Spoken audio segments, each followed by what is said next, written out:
Hello and good evening, everybody. Tuning in to Alex McCarthy's Wrestling Daily right here on Wrestle2. It's a somber occasion for us today on this show as the wrestling community lost one of its best, one of its own in Jonathan Huber, Brodie Lee on December 27th. As his wife came out and discussed on Instagram when breaking the news, he died of a non-COVID related lung problem that we have since come to learn was an issue going back to October, and he valiantly battled it, and then he passed away with his family by his side.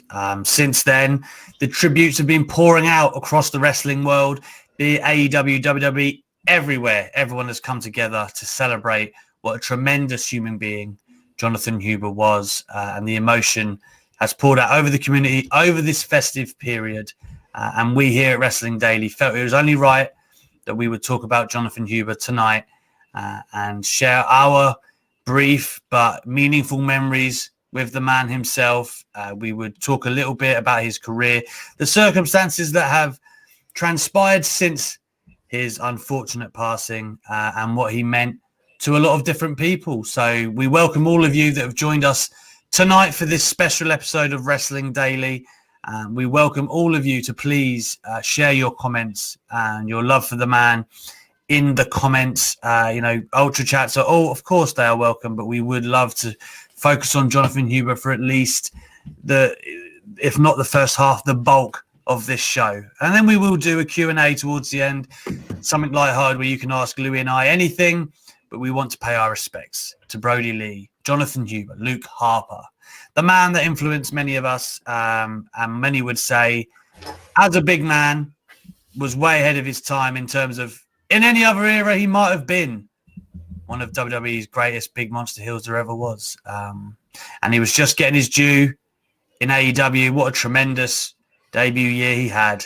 And unfortunately, at the age of 41, we've had to say goodbye. So, as you can see by my side is Louis Dangoor. Louis, it's a tough one to get into, to start to break down. Hopefully you had a good Christmas before this news broke. Talk to me, my friend. Yeah, I mean, Christmas was nice, but I mean, it was hard. The past few days have been hard.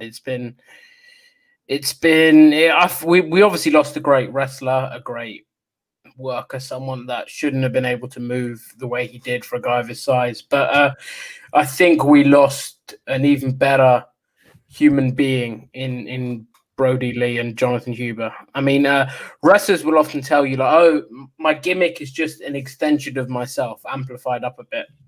But I mean, that couldn't be further from the truth for Brodie. I mean, on TV, he was cold, heartless as the leader of Dark Order. But behind the scenes, he was warm, receptive. I mean, we've heard stories of him helping everyone out that needed help, him being a great friend, a great colleague, just a great person to be around, and someone that we should all aspire to be. I think you even tweeted, we should all aspire to be as universally loved as Jonathan Huber was, and I agree with that. And I think, although obviously he may have passed us far, far too soon, his legacy and what he taught us will live on for years, because I mean, he's taught everyone that had an impact on him. And I mean, I'm not going to pretend to have been a close friend of his or someone that knew him very well, but in the limited interactions I did have with him, he was amazing to me. I mean, I interviewed him before Double or Nothing. I know you did as well. I think mine was just after yours. I even think I mentioned your interview in my interview with him, and it was my first big interview, so I was nervous, and he could tell I was nervous.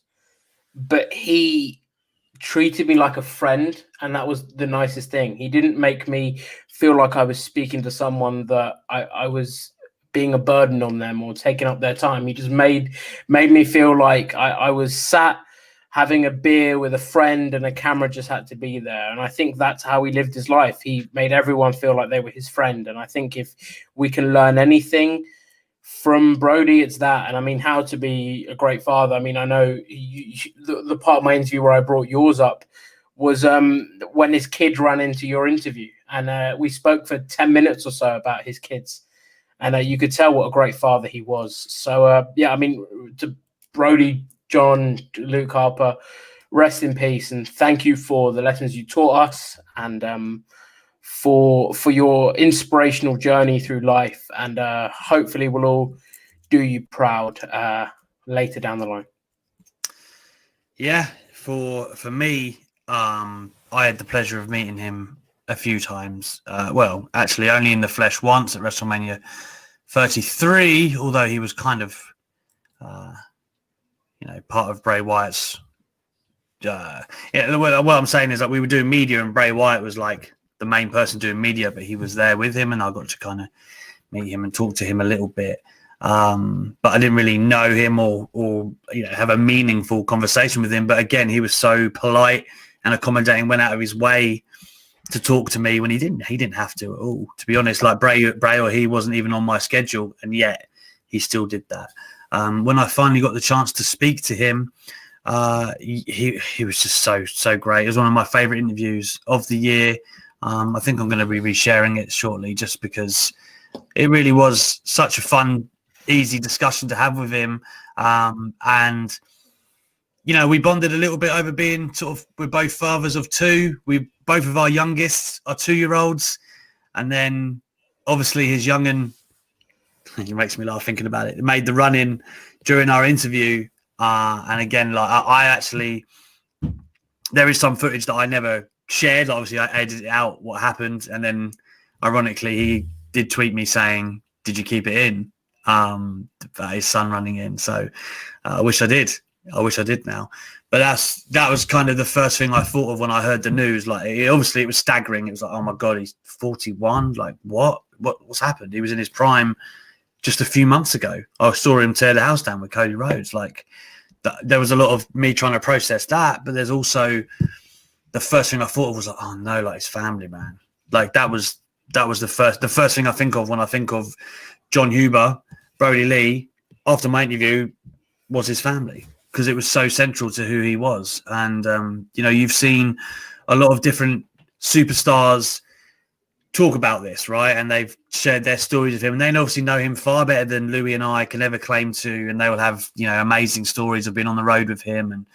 And, Big E's feed has been like one of my favorite things the past few days, because he has just been sharing a ton of different, messages or moments or memories with him.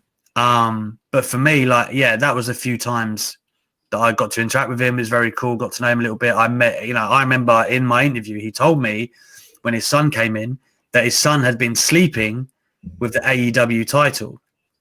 Of course, he'd been keeping it from Jon Moxley in storyline at this point, you might recall.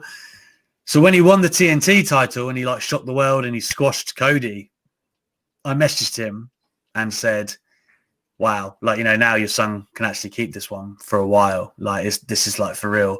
And we had a nice kind of warm back and forth over that. And the only thing that really, it struck me the morning I heard the news, and it still kind of puts a lump in my throat a little bit now. It's just the idea of the one thing he would have hated the most is knowing as you're going in with that battle and then he has to leave his family behind. As a father, that's one of the things I fear the most. So it pains me. It really pains me that he had to go through that. That's, put wrestling to the side. That's the main thing that really hits me right here, man. So yeah, he was incredibly accomplished in the ring, right? Intercontinental champion in WWE, killer ladder match with Dolph Ziggler, Bludgeon Brothers, Wyatt family, AEW, Dark Order, Cody, a ton of great stuff, right? The guy did great things, and he would have done even more great things in AEW. But the thing I love about Jon Huber and what his legacy is going to be is how to be a good person, how to put your family above all else. And he was just a walking example, man. And to me, that's inspiring. And I probably wouldn't have even appreciated it as much had it not been that we lost him so soon. And it had, gives you that stark realization, right? But I'm so happy for him that he's being celebrated the way that he is. Yeah, I mean, I'm obviously not a father yet. But I tweeted over the weekend that if I do ever have kids, I hope I'm half as good as a father as he was. Because I mean, he every interview you can see you watch with him, he'll go into talking about the wrestling and he'll speak about that. But as soon as you bring his kids up, or as soon as you bring up his family, smile lit up on his face, or a little glint in his eye that you could tell there what he loved. And I mean, you hear these stories on social media. I mean, my timeline has just been flooded with memories of Jon Huber, how he was a great friend, a great person. I mean, I've spoken to wrestlers since, just sort of doing you're checking up on people, saying those that I'm close to, saying hope you're all right. And I mean, every time you message someone, you hear a new story, you hear a new thing that he did to help them, a new way that he impacted their life. And I hope I can be as good as a person as he was, as good as a friend, as good colleague.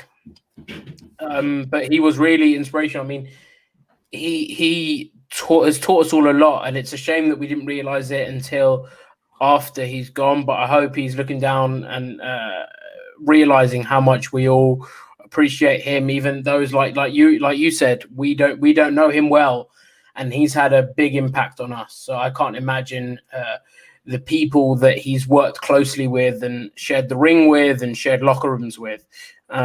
So yeah, I mean, it's tough, but I think AEW is going to honor him tomorrow. Tomorrow's Dynamite is going to be a very hard watch. It'll probably be a mix of laughing at bits, crying at bits, but it's going to be an emotional watch, and I hope that we can have a proper celebration of his life. I think that's what he would have wanted us to celebrate, the amazing life that he had, albeit taken far, far too soon.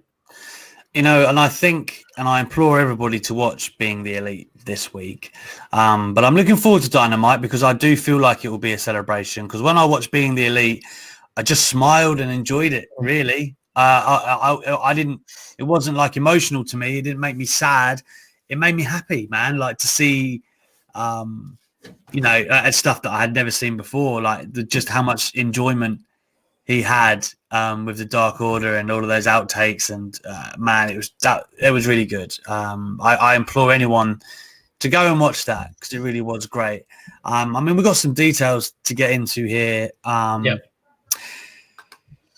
It kind of rudes me to bring this up, but there was within a day, and I say within, it was inside a day of the news that Bruce Mitchell made of the PW Torch.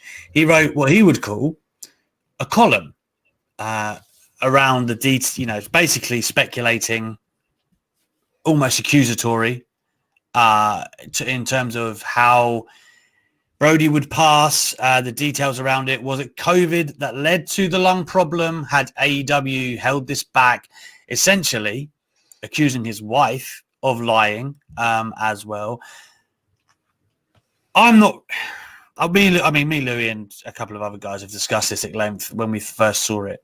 I'm really not the kind of guy to just come out and bury or, get into a confrontation with someone. But frankly, that article is disgusting.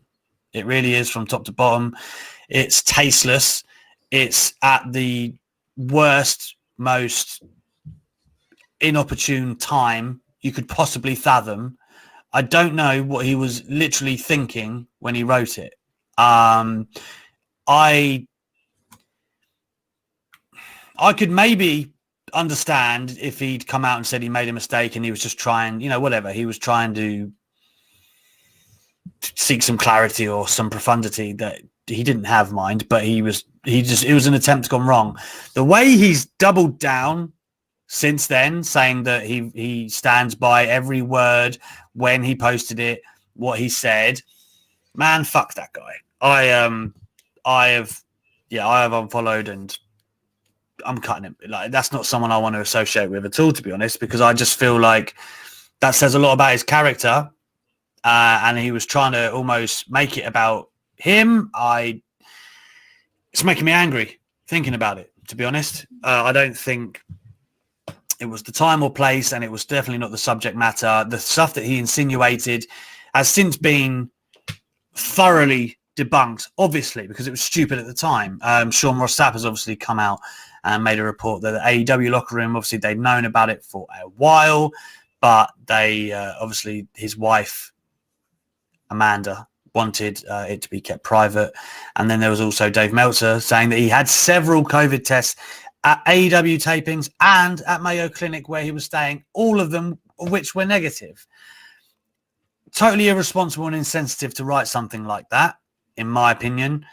And I don't think that the whole publication, I know Wade's come out and put it down, but the damage is done, I think. And I honestly, I can't begin to understand where he was coming from, Louis. He's, making out that he thinks that he was doing real journalism or something, by asking the hard-hitting questions. He wasn't asking questions. He was making lazy, awful assumptions. And I've got no... I don't want to discuss it anymore after we've really spoken about it here, to be honest.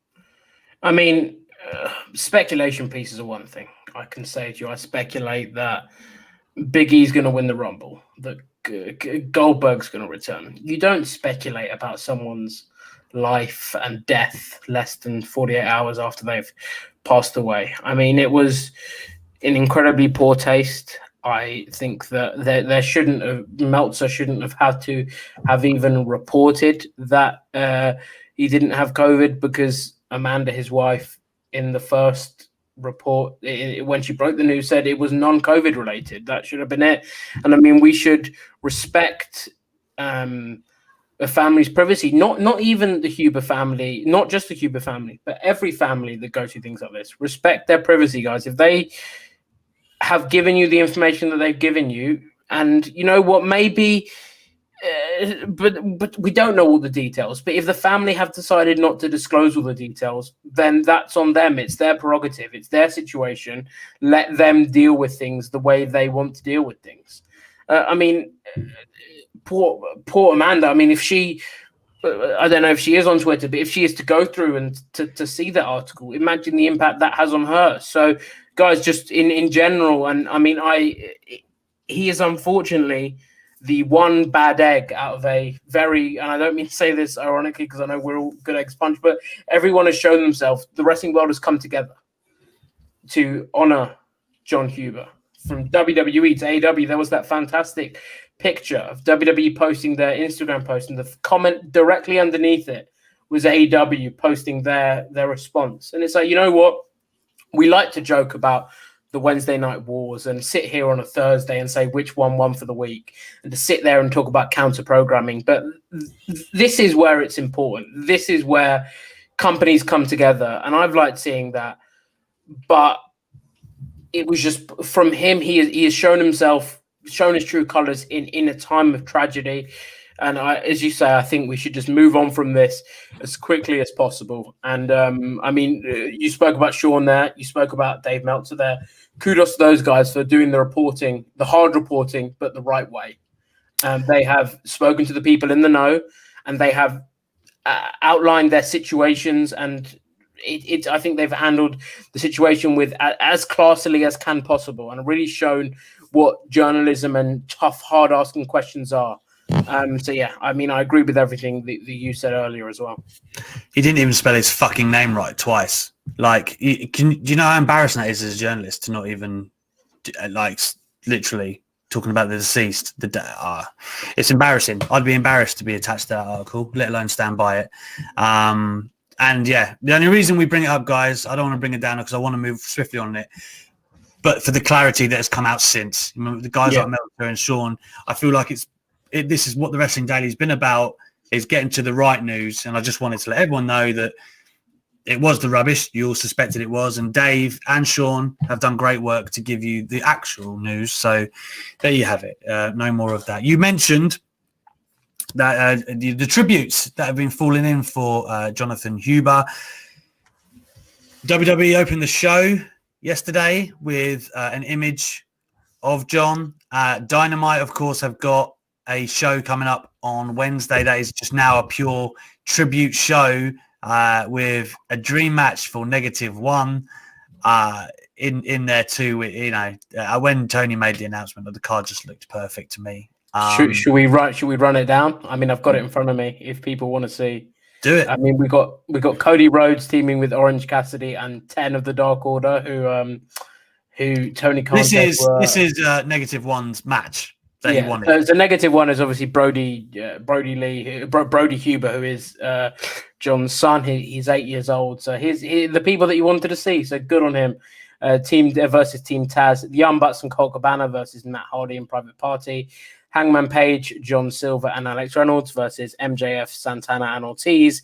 Anna Jay versus Tay Conti. Anna Jay and Tay Conti versus Britt Baker and Penelope Ford. And then Lance Archer, Stu Grayson, and Evil Uno against Eddie Kingston, the Butcher, and the Blade. And I mean, AEW's handled this. I think that real hats off to them. They've lost a friend, a colleague, and they've handled this with class. And tomorrow's show, as we said, is going to be hard. It's going to be difficult, and the next few weeks and months are going to be difficult for everyone, and years for everyone. But it's tomorrow's show is going to be an interesting watch. I mean, I'm sure I'll be sitting there 1 a.m. laughing, crying, probably a mixture of the two. But I mean, that's what Brodie did. He made us laugh, he made us cry, so it's only fitting. I'm really excited for the Dynamite show, even though I know there'll probably be a couple of emotional moments. I just think I have faith that AEW will make it, do his memory right, and it'll be fun. It'll be cool. I see that Brian Myers, now of Impact, was critical that WWE didn't give Brodie the 10-bell salute to kick off the show. I personally agree. I would have liked to have seen it. And I get that people will say that, well, he was in AEW now and it's kind of their job to do the tribute show or whatever. But I certainly think it would have been cool if they had done it, Lou. I mean, I'm not going to tell people. I'm not privy to all the information. Like we're both not. So I think it's hard. I mean, it's worth noting that PW Insider and Fightful have both said that WWE was filming content during the day. I've since had that confirmed, and I just reading it now from a source. Yeah, they were filming all day. Glad to do more for his family and for him. So we saw individual tributes in terms of Woods doing the clothesline and Ricochet doing that as well. The Woods having the band on his arm that said Brodie. Alexa Bliss saying yeah. Brodie's old taunt. Same with Samoa Joe on commentary. Drew and Tom Phillips both saying it's Monday. You know what that means. So people had their own tributes in their own way, which I thought was touching. I'm not going to tell anyone how to deal with the situation in a certain way, as long as they're not being offensive. And I mean, I think that we'll probably see a video package on social media or SmackDown that WWE's putting together with some tributes. I mean, these things they take time to produce, and I think that WWE will honor him in the right way, as will AEW. I mean, with Brian Myers, again, like I'm not going to tell anyone any promotion how to deal with it. I'm not going to tell any person how to deal with the grieving of their friend. So people attacking him, saying, "Oh, you shouldn't be saying that. You shouldn't be saying that." Please don't do that. I mean, he is grieving a friend, losing a friend, and he is more than entitled to his opinion of what to say, what to think. And I'm not going to say his opinion is wrong, but I hope he can. I hope that WWE, as time goes on, whether it's on social media, whether it's on SmackDown or NXT even, I hope they do honor him in the right way. I don't think it's telling anyone, do you know what I mean, how to do it. I'm just saying, I thought it would have been cool. It doesn't mean whether they should or shouldn't have done it or not. I just would have liked to have seen it. Of course. But I mean, potentially it was a sort of saying that, right, he works for AEW now. Not that let them be the only ones to do the tribute, but maybe sort of say, like, you know what, he was your guy. For now, he did work for us, but he was your guy. We'll let you do the first big tribute show, and then we'll do the video packages and things like that on SmackDown. Maybe that was a conversation that had. I don't know. Maybe that was the thinking. I mean, I don't know. But it is nice to see that WWE is definitely planning something, and that video packages are being produced and tributes are being made. Because I mean, Well, the main thing will be that his family, right? Like his family will be the beneficiaries of all of this, and I think that's interesting because CM Chris says here, Shop AEW and Pro Wrestling Tees are giving money from their T-shirt sales to Brodie's family as well. Hope I'm correct with that. You are correct with that, and CM Punk is also doing that. Any proceeds from all as well. Yeah, all of their proceeds from their merchandise will all go to the Huber family. I was about to say Harper, but it's not. Same with EC3. He has got a T-shirt going up on his website. It's all links all over his Twitter with the money going to the Huber family. So, I mean, yeah, people are really coming together to do the right thing by Brodie, by the Huber family. And, I mean, it's just a testament to his character and how much he was loved by everyone. And still is. Kian says, hi guys, sorry for disturbing, but could you please keep my uncle in your thoughts? He's fighting for his life in hospital. Kian, everyone here at Wrestling Daily is thinking about you and your uncle, my friend. I hope he pulls through. Keep strong, my friend. And if you need any kind of help or just someone to talk to, my DMs are open. Guys, let's just talk about Huber's in-ring career quickly, because we talked about the amazing human that he is and the impact that he's left on the business. But I think it is worth noting, man, what a worker that he was. One of my favorite times of Brodie's career was as Luke Harper. And he had that kind of spotlight in the Bray Wyatt Randy Orton feud in 2017 where he was starting to get over. Like, I don't think that was the point. They were using him as like a pawn in that feud, but everyone was like, yeah, he was killing it on SmackDown with some of those singles matches. He had another run like that, I think, in 2016 where he's facing AJ, and of course the ladder match with Dolph that goes back even further than that. It felt like every time he had the chance, he did it.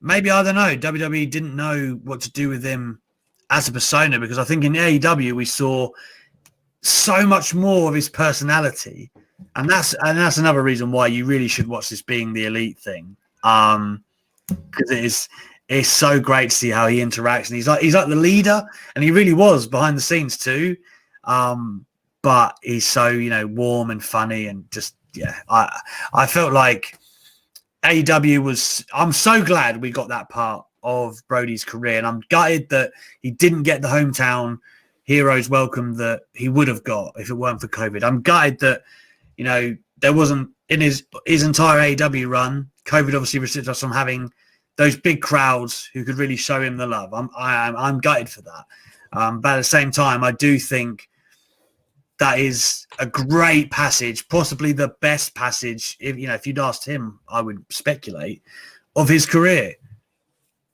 Yeah, I mean, I spoke to Brodie about that WrestleMania run, and I said to him, "Listen, man, I think you should have been in that Randy Orton and Bray Wyatt match." And he said, "Yeah, me too." And I'm not going to plug my interview because I don't want to be that guy.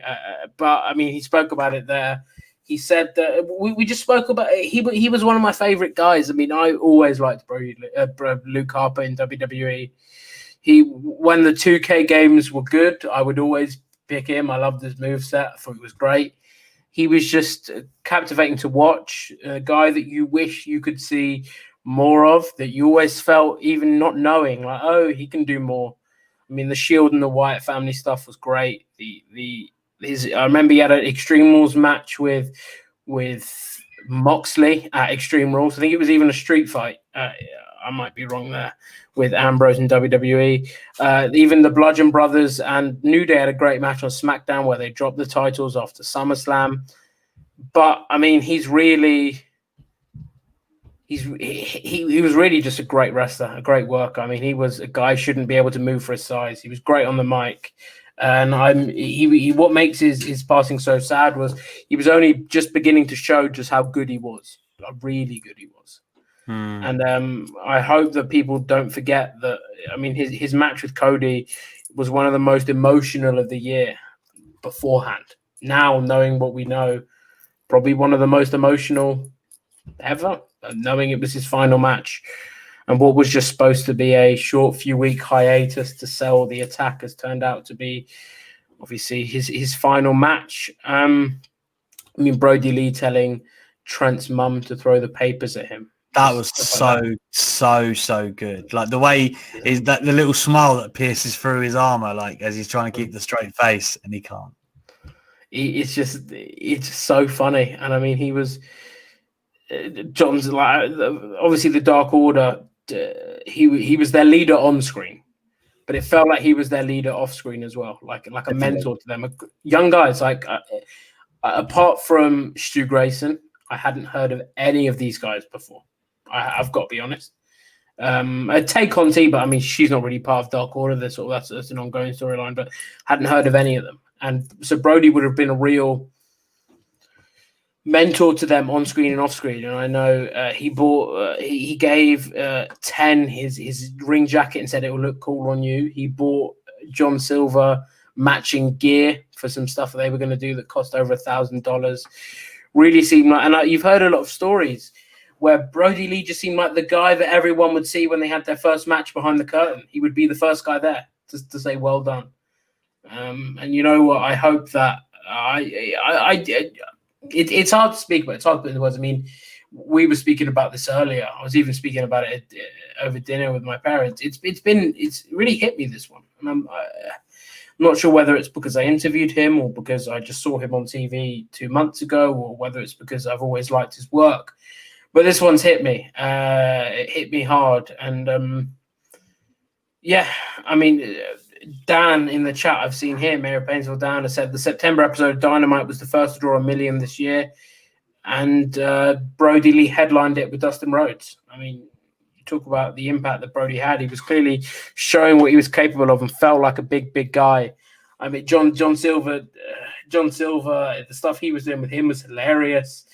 He was just a great worker, a great character, just great. If I had to describe him one word, it'd be great.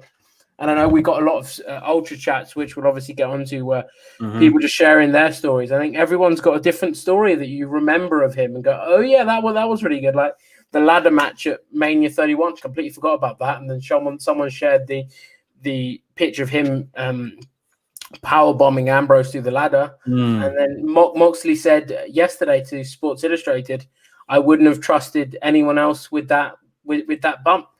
And just small things like that you remember. Oh, yeah, that was great. But yeah, I mean, what more can you say? I feel like an hour's show might not even do it justice for what he was.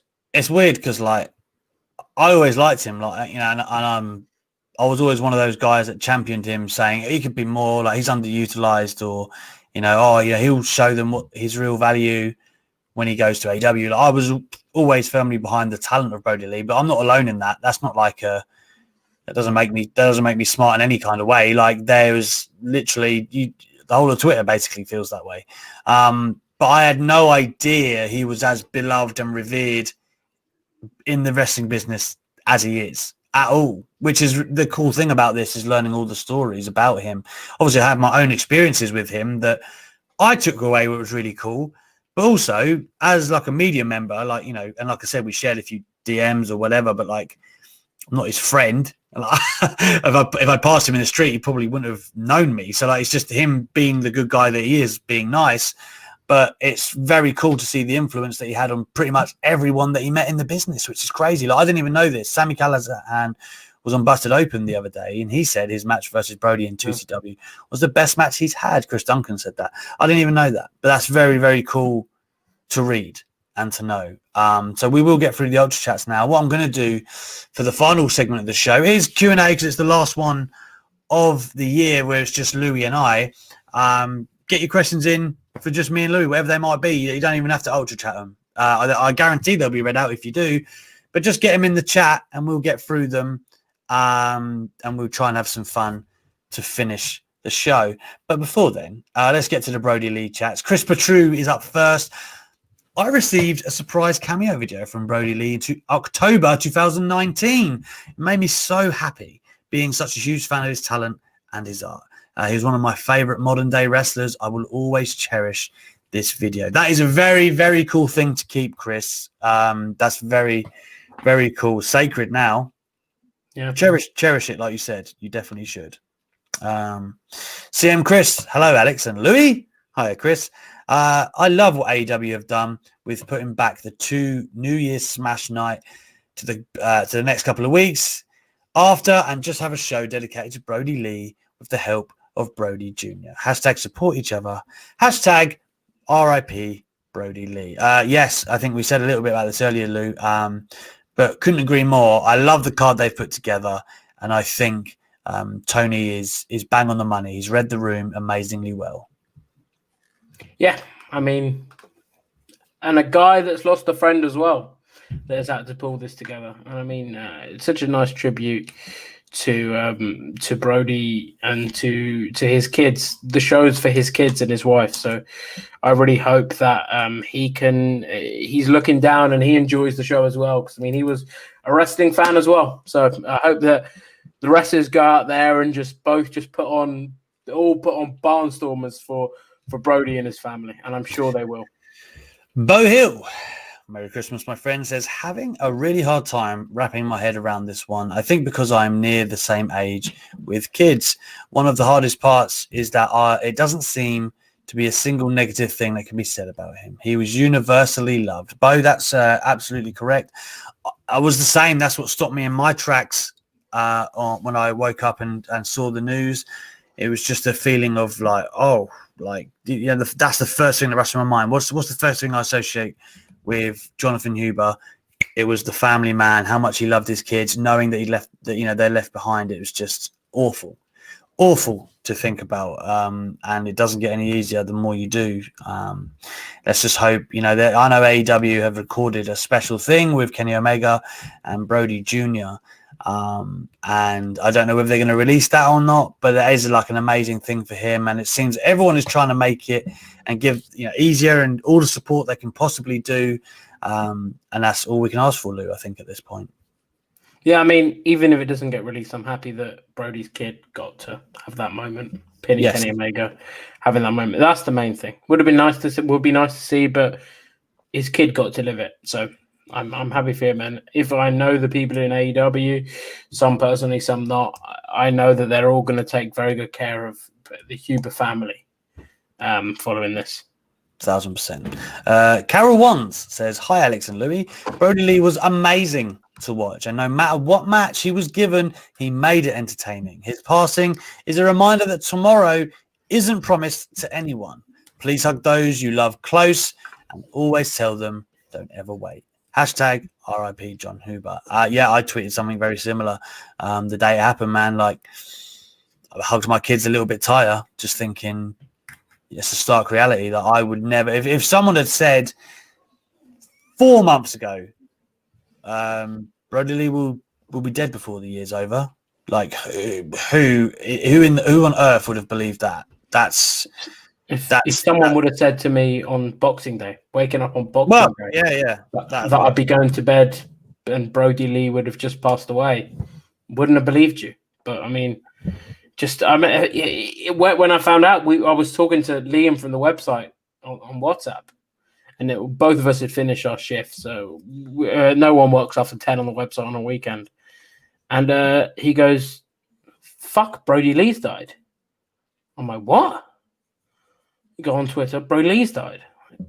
Crap. Like, you think someone's joking, and you just hope that it's not what it is. Like, they've been like, you hope it's some sort of sick joke, because even though you don't want anyone to ever make that joke, it's so much better than what happened. And you just hope that they got hacked. And I kept scrolling through and flicking through and being like, I just keep going. And I just hope that it wouldn't be there. That one day the one moment I would go onto Twitter and that graphic of the Brodie Lee, Jon Huber, the dates just wouldn't be there. But never wasn't. And it's finally starting to settle in what's actually happened. And I mean, I wasn't alive. Well, I was alive, but I wasn't watching wrestling. Eddie Guerrero's death and Chris Benoit's death. I wasn't even alive for Owen Hart. Also, so this is sort of like, damn, it's just an active guy that you I mean, we were talking on Thursday about, they're obviously having Dark Order lose on Dynamite now until Brodie comes back, and then he's going to whip them all into shape, and they'll be picking up some wins again. And then less than 3 days later, he passed away. So yeah, it's really difficult, but yeah, I'm appreciating all the love in the Ultra chats, and yeah, as Carol said earlier, hug people that are close to you, and tell everyone you love. I know that what's been nice to Twitter is big grown men, women, anyone that has got a storyteller telling everyone that they love each other and sharing stories for their friend, which is just lovely to see. Rhea Nocta says, I really hope John Silver, dressed as Brodie, wins with the biggest lariat he's ever hit, and whoever takes the pin sells it like death. There won't be a dry eye in the house. Yeah, I mean, I'm just going to be popping mad for any Dark Order victory on Wednesday. No doubt about that. It's interesting, man, like what they're going to do moving forward. But either way, there's going to be some heartwarming tributes on that Wednesday show, pretty much littered throughout the show. I just know AW are going to kill it. Matthew McCoskey says, hey guys, been a very rough few days. Weird to say that this hit me hard as it did, especially losing my mother at a young age. Sorry, there's a number after it that made me confused there. Matthew, very sorry to hear that, my friend. 3 years ago. It's too depressing to stay here, but I'll be back on the mega show. Have a great few days. I'll watch the replays. Well, Matthew, I'm very sorry to hear that you've had to deal with that passing of your mother at the young age that you are. But as I say, my friend, you have friends here in the Wrestling Daily community and beyond. Feel free to stop by or message us anytime. We are always friends for good eggs. I mean, that makes us through the Ultra chats for Brodie Lee. So we will turn to the chat now. But before we get into some fun Q&A for Louis and I to finish off the show, I do want to take another moment for the man, the legend now, Brodie Lee, Jon Huber.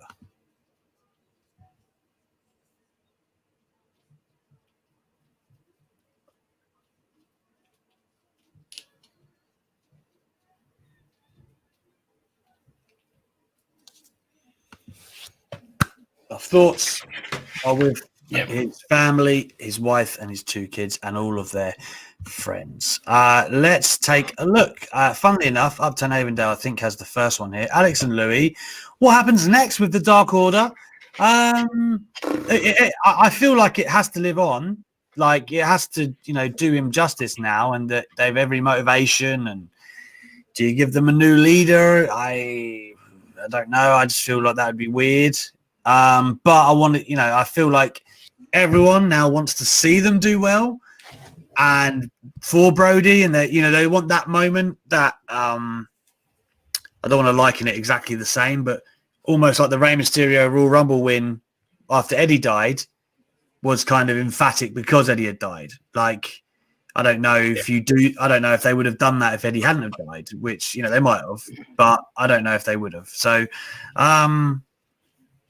I just hope that they keep going and they do some really powerful stuff and give the fans the cool moments.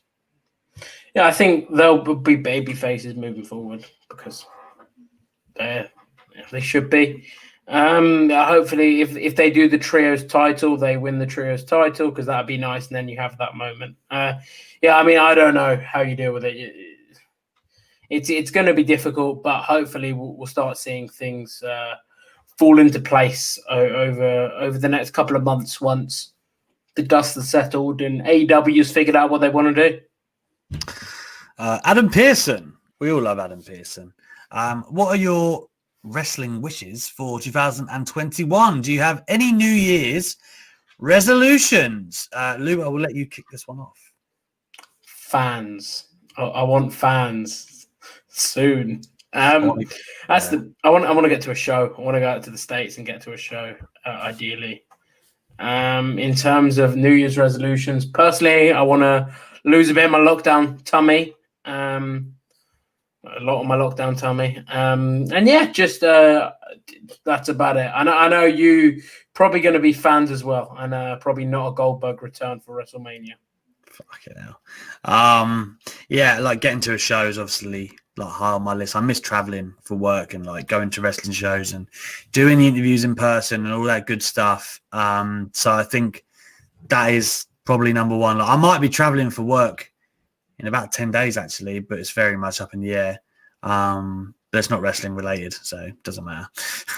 It's not important. But in terms of New Year's resolution, I'm the same as Louis, really. I was really cracking on before this tier 4 stuff came on with shedding some of my weight. I enjoy running and working out.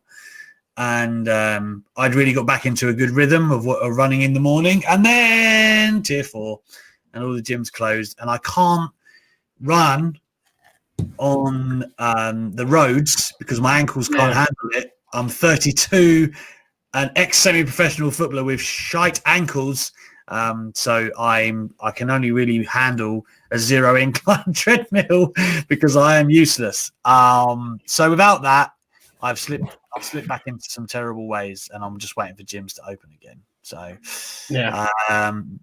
damn you, lockdown, for keeping me fat. That's pretty much my take on that. Let's see what else we got here. CM Chris. Question, Alex and Louis. I can't remember if I said about this before, but how did you get into wrestling first off? Louis, I will let you go again. So I assume, by the way, he means as a fan, not into your job. He can correct me if he likes in the comments, but we're gonna go with. We'll do both. Why not? Okay.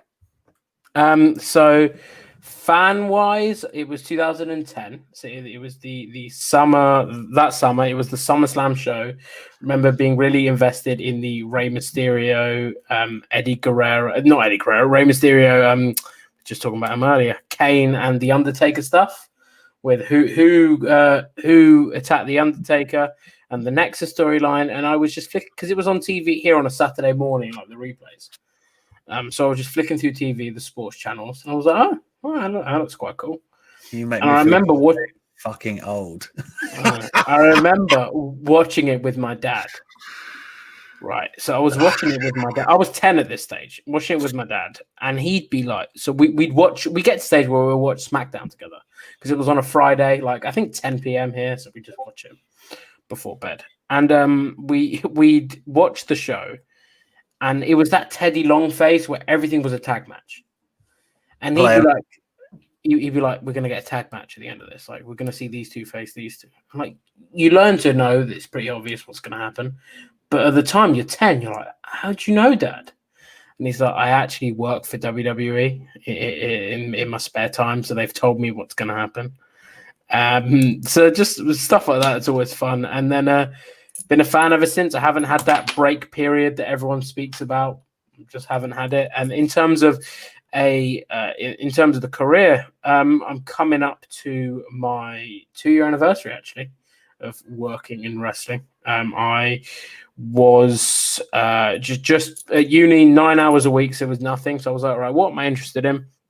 Football and wrestling. Let's send off some emails to some places that I know and that I like, and see if they've got any work. I emailed Andy Datson, and the rest is history. I was a website writer, then editor. I'm now doing the interviews, Wrestling Daily, and still editing the website. So yeah, that's me. That is my journey into wrestling. How about you? You were the 1960s, right? You dickhead. I mean, I was on the end of some of your emails for a while. You're a persistent little guy, you are. No, for me, I mean, I won't do my whole journalism backstory because it's so long. Basically, I've talked about it on podcasts and stuff before, though, so you can find it should you really want to. But the short story into becoming a journalist, I thought I was going to be a football journalist. Really, that was the natural extension from me having played at a decent level. What I was going to do next, I'd always been a wrestling fan. I just didn't realize that it was an avenue you could actually go down here in the UK, and you couldn't, to be honest. Like, it was kind of not I haven't blazed any trails because your Meltzers and people like that, and Mike Johnson's, they and Bill Apter, that they're the guys who surely have blazed trails. But in the UK, for sure, I think I was one of the first guys that wrote about it, and then found the platforms to really highlight my work, and became actually getting it to getting somewhere like TalkSport, for instance, was a big moment. That's something that no one had really done. Off the back of that, we got a radio show again, which hadn't happened in like 20 years.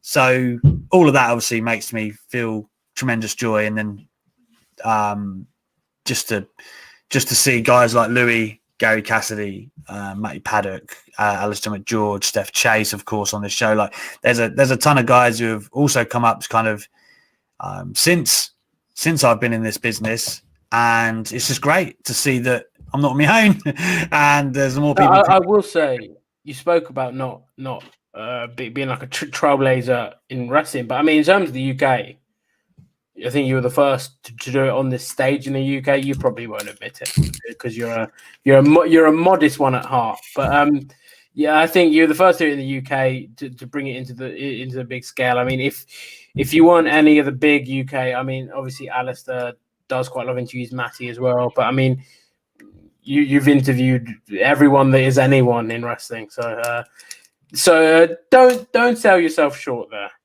I appreciate you, man. I don't know. Like for me, a lot of it is just kind of circumstance. Do you know what I mean? And luck and timing. Out of nowhere, it'd be like I said, the radio show and getting the job at TalkSport, and then all of the stuff that's kind of spun from what I was doing at Gimme Sport. And I mean, my base work was being an interviewer. Really, that's what I consider my strongest suit. But yeah, off the back of that, it's just grown and grown. And now there's lots of different companies that evaluate it as well in the UK, and it's given more people opportunities to do it. It's grown and grown and growing, and I couldn't be happier to see that a lot of people working in this industry. But as a fan, man, I had a black cable box back in the 90s, and Sky Digital wasn't a thing, mate. It wasn't Virgin Media. It was just a black box, and I just used to flick between just surfing the channels on a Friday night, and I found wrestling on Sky and TNT, WCW, WWE, but The Rock was my guy. From the get-go, The Rock was my guy. And that's what made me a WWE mark as a kid. Interesting question. What were your parents' initial reactions? So, I never, my dad went at an early age. I was like 5, so he didn't really have a say. But my mum hated it. I spent a lot of time with my grandparents. For anyone who does or doesn't know, I shared a post the other day. I lost my grandmother on Christmas Eve a couple of years ago. They raised me like my grandparents. My granddad, he was like the most articulate, intelligent bloke I ever met, and he gave me an interest in journalism and writing and vocabulary and things like that.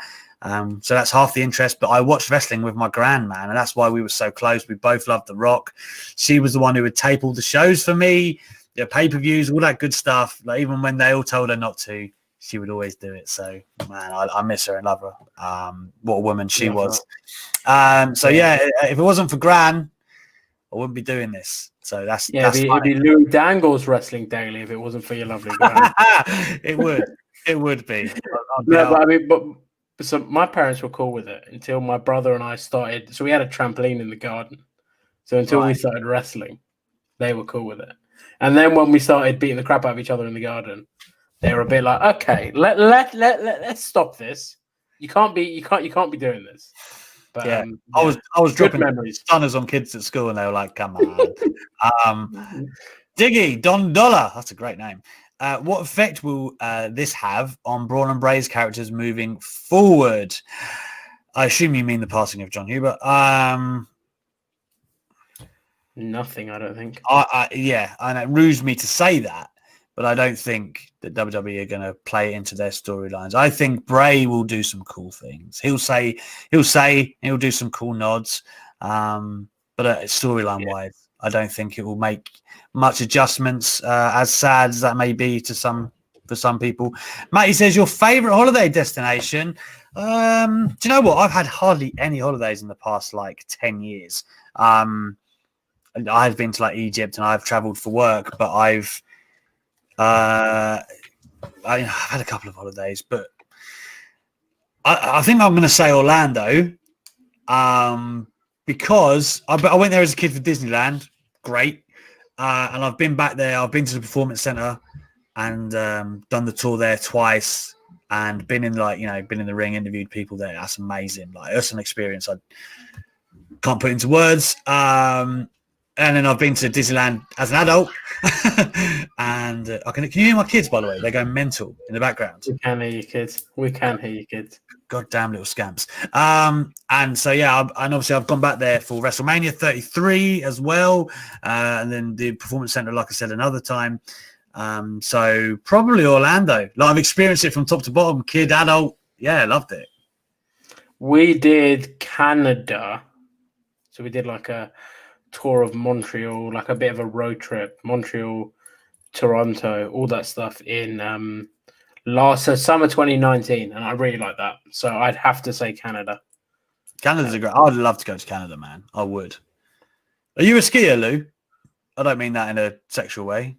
That in a sexual and non-sexual way, no, I'm not. I don't go skiing. No, never have though, to be honest. One of those things that we've just never done.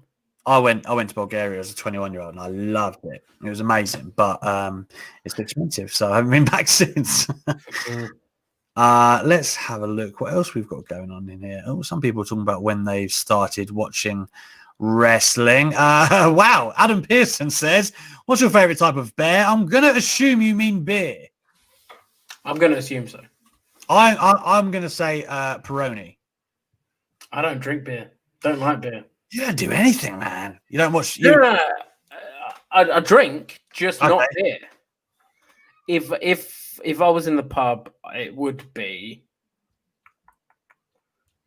normally gin and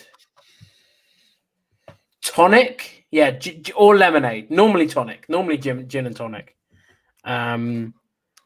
But yeah, no beer for me. Not a massive fan of beer. Wow. Learn something new every day. Hill says, Alex, is it nice having a son that's in university that can babysit for you when you need it? I mean, I don't know if I'd trust Louis around my kids. Not that he's unruly or anything, but you just have zero experience with kids, Louis.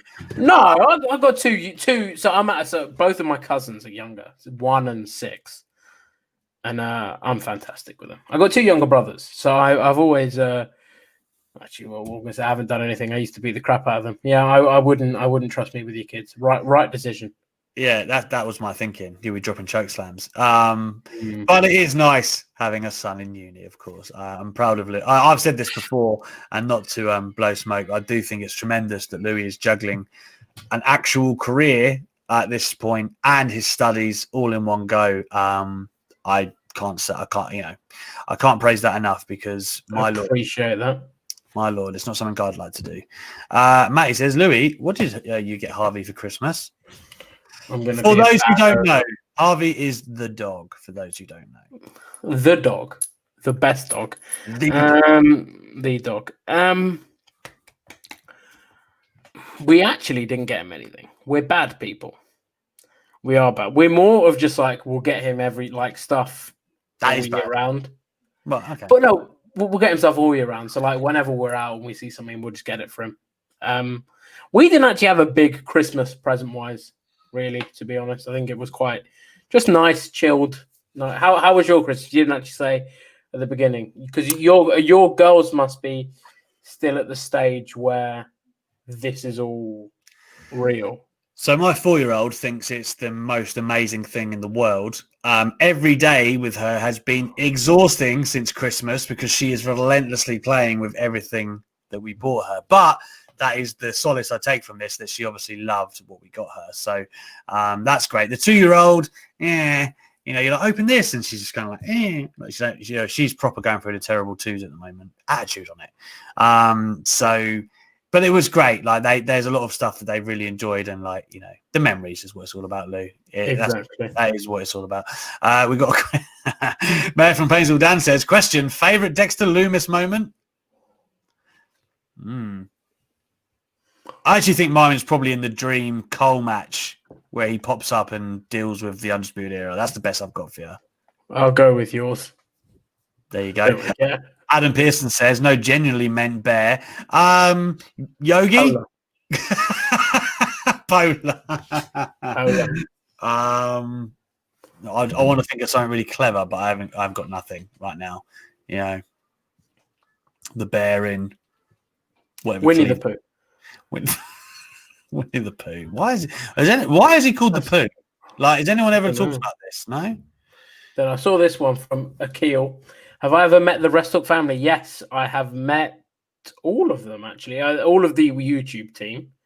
I've been out with Ollie, Luke, Laurie, everyone a couple of times. Worked with Andy at the office a couple of times over lockdown when we were able to. I haven't met Editor Rich, and I haven't met Tempest, Liam, or Nate from the website because we're all over the place. But all the London-based ones I have met, and they are wonderful people. Wonderful, wonderful people. Listen, right? So how was the roast potatoes that I did on Christmas Day? I did some unbelievable roast potatoes on Christmas Day, but not weirdly, but I just thought, so I didn't actually have to cook mine till Boxing Day. So I took the photo and I thought, I'll do it the next day. And then obviously Jon Huber died. And I thought it'd be really weird if I'm like paying tribute to Jon Huber. And then I was like, oh yeah, anyway, here's in lighter news. Look at my spuds. So I didn't post them. I don't know if you can see them. Oh, hello. They are, they're not going to, look at those. They are unbelievable spuds. Honestly, I wish it, look at those. Amazing spuds. You can see the fork marks. Amazing spuds. Some of my very best they were. I welcome all of you to drop me your spuds. But I'm glad you brought that up because I would have forgot that I even took that photo because it just went to the archives of my mind. We'll do a couple more and then we'll wrap up here. Royal Rumble predictions from J-Les. What I want to happen and what I think will happen are probably two different things. I would like Sonya Deville to return and win the Rumble. I would like that. Yeah. I would like it very much. I would like Big E to win the Rumble as well. I don't know what the Intercontinental title means in the grand scheme of that. And I think Goldberg's going to face Roman anyway, which leads me to believe a heel is going to challenge Drew. I don't know what the Miz and the Money in the Bank or any of that is going to play into that. So I assume the winner is going to be someone to face Drew, and that makes it tough. I wouldn't be surprised if Brock Lesnar just rocked up and did what he did in Money in the Bank and just came in at 30 and said, cheers, I love that. I wouldn't be surprised. Yeah. Every time someone new keeps getting reported, I keep putting bets on them on Sky Bet. Don't tell my mum that, to my brother who is going to be watching. So I think women is going to be either Charlotte or Bianca Belair. And in terms of the men, I think it will be either Goldberg or... Fuck off. Goldberg? Yeah, 100%. You think No, for real, you think Goldberg's going to win the Rumble? 100%, yeah. I think 100%. It's not 100%. 99% Goldberg, and if it's not Goldberg, probably Brock. Wow. That must get everyone so excited. Big Steph 983 says, question for you, Alex, who did you play for? So I'm from Hemel Hempstead. That's where I live. They're in a Conference South now. I played for them. They were in the league below that though when I played for them. So the highest I played was the Southern Premier Division, which is 2 off the conference, which is full-time football. So pretty high. You get paid a decent salary to do that. Like when you're in the Southern Premier Division, like for instance, I'd play like Merthyr Tydfil, like 4-hour trip to Wales, which sucks. It's a terrible place. Sorry to anyone who's from there, but it's awful. A lot of games in the Midlands as well against like 6'7" bastards. You do that on a Tuesday night for like 10 years. It's not. You better be getting paid for it. But I had to wind it down because obviously my career started to take over, and when you walk for a sports outlet, weekends invariably you're going to be busy. So I played like a lower league the last couple of years for a team called Leverstock Green. That was just because it was literally in my town and I didn't have to go to training to get in the team all the time. But before that, I played for like Leighton Town in the Southern Prem. I played for a team called Bashley, and I played for Berkhamsted Town. So all of those teams are kind of in and around that Southern Prem, maybe the league below that. So yeah, it was I'm happy with how high I played. I don't know if I could have played any higher, but my ankles were crap. That's probably the underlying, the underscore of my career right there. It peaked very early, to be fair. And I've played out my days at the lower leagues locally. What else have we got? I don't want the last question to be about my mediocre football career. What else have we got? Alex, what's the best goal you've scored? Come on, guys. I did score 45 yards out against Farnborough. There is proof of that on the internet if you want to check. Alex McCarthy goal against Farnborough. I dare you to Google it. I dare you. 45-yard sizzler, even though I didn't really mean it. But that's not what the match was. I don't want to have a look at that. Go on. Let's pick one or two more. Who we got? I'm actually trying. Everyone's talking about potatoes. I don't know. Everyone's talking about spuds and like me playing football now. Favorite wrestling daily moment? Wow, that's a good one, Carol. Mine's going to be tomorrow, and I can't tell you why yet. But Louis knows, and I'm excited for it. I will just say, obviously, we've got what will either be a 4-person or a 3-person show tomorrow. Steph's feeling a bit under the weather. So if she's able to be here, she will, obviously, but I mean, health first. So it will either be myself, Alex, and SP3, or myself, Alex, SP3, and Steph. And we'll be recapping our thoughts on wrestling in this past year. We've got 6 categories of sort of the first ever Wrestling Daily Awards that we'll be giving out, and will all be collected by myself, because we're not actually going to send them out to people, but that'll be fun.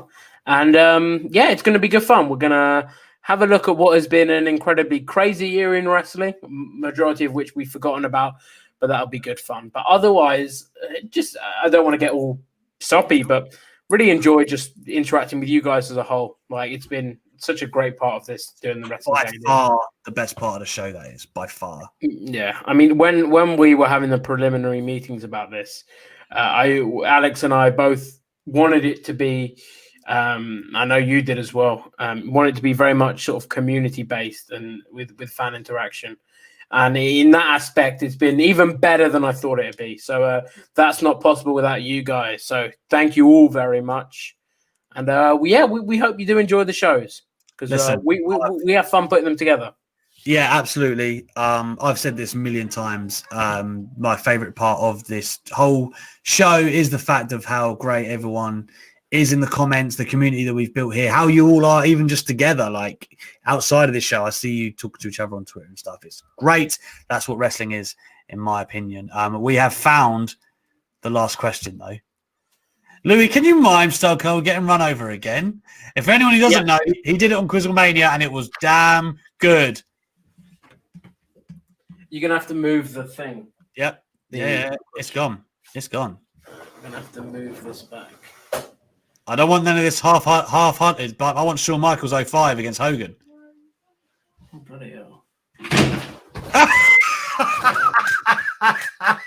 That was stiff. That was really stiff. The things I do for you guys. I'm going to... No, I can't do this. I can't keep doing it. The chair really laid it in. I mean, I'd really hurt myself. Listen, you know what? If you'd had Roman Reigns' chest protector, you'd have been all right. He did. You know, he does have to wear it. He does need it. He does have to wear it. Fuck that guy as well. Anyway, end the show on that. I'm gonna have to tell Pete, you sweary today. Bloody hell. I don't care. It's Christmas. It's my bloody show. Anyway, thank you so much for everyone tuning in tonight. We really appreciate it. We know what a difficult topic it is when we lose someone we love in the wrestling community, but we appreciate all of you sharing the love that you had for Jonathan Huber the same way we did. And we welcome you to continue to do that for all time and all eternity. I'm going to go deal with my kids in a minute because they are running riot upstairs. Yeah. Louis, don't know what you're going to do, mate. Probably put some ice on the chest. But yeah, and go and watch the football. Yes, that's a very good call. I'm going to probably go on Warzone and die. Terrible, because I am bad. Oh, I did win a game yesterday, Lou. I did win a game. But the person I was playing with got 9 kills and I got 3, which I feel is not representative. Wait, you won. You won. Well, that's it. Doesn't matter. Yeah, I feel like a goal poacher, but I'll take it. Doesn't matter. But anyway, thank you so much, guys. You know, tomorrow is the big one. Hopefully, it's got all of the Wrestling Daily hosts. If not, you're going to have most. And that'll be at 8 p.m. right here. I don't know how long we're going to go with that show. We're probably going to go over. I'm just going to say it right now. We always go over. Yeah, I know. But anyway, I want to start this. I want to finish the show the way it started. So first of all, thank you so much, guys, for joining us. And let us pay our respects to Jon Huber, a man that we're all going to miss very dearly.